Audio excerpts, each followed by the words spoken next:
High বন্ধুরা, আমি গৌরব চক্রবর্তী চলে এসেছি ইংলিশের একটা নতুন ক্লাস নিয়ে। আজকের ক্লাসে আমরা শিখবো হবি, এই রিলেটেড কি প্রশ্ন আর কি উত্তর দেওয়া যেতে পারে। কনভারসেশন কন্টিনিউ করতে গেলে তো হবি রিলেটেড প্রশ্ন উত্তর আসবেই। তো হবি কথার অর্থ হলো শখ, অর্থাৎ তুমি আনন্দের জন্য কি করো সেটা হচ্ছে হবি। যখন তুমি ধরো কাউকে জিজ্ঞেস করবে যে তোমার হবি কি, তোমার শখ কি, তখন কিভাবে জিজ্ঞেস করতে পারো? দুভাবে জিজ্ঞেস করতে পারো। তুমি বলতে পারো do you have any hobbies, ঠিক আছে?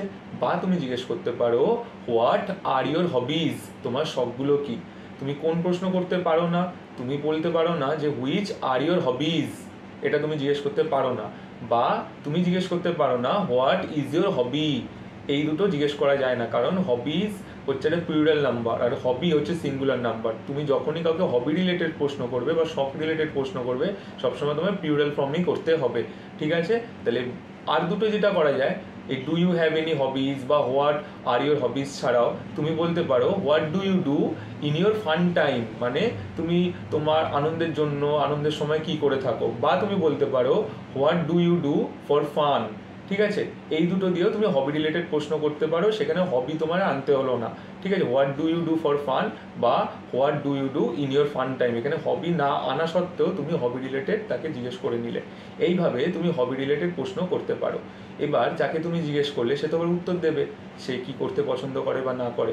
তো সে বলতে পারে I like to watch television, আমি টেলিভিশন দেখতে পছন্দ করি, এটা একটা বলতে পারে।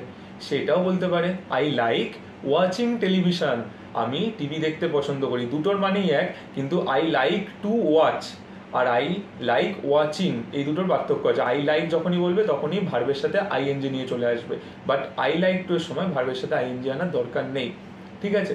এবার ধরো কেউ বললো আমি টিভি দেখতে খুব পছন্দ করি, তখন কি হবে?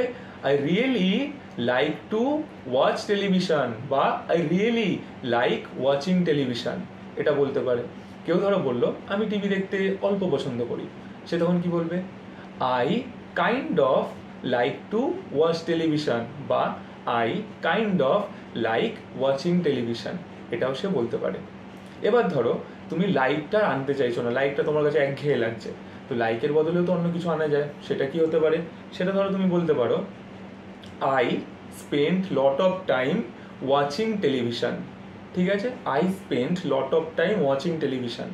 বা তুমি বলতে পারো আই এনজয় ওয়াচিং টেলিভিশন, এটাও বলা যায়। যখনই এই ধরনের বলবে স্পেন্ড লট অফ টাইম বা আই এনজয়, তখনই এই ভার্বের সাথে আইএনজি নিয়ে চলে আসবে, ঠিক আছে? আর তুমি লাস্ট একটা যেটা বলতে পারো, সেটা বলতে পারো I am really into television, মানে এটার মানেও সেটা যে আমি টেলিভিশন দেখতে পছন্দ করি। I am really into television, তুমি এটাও বলতে পারো।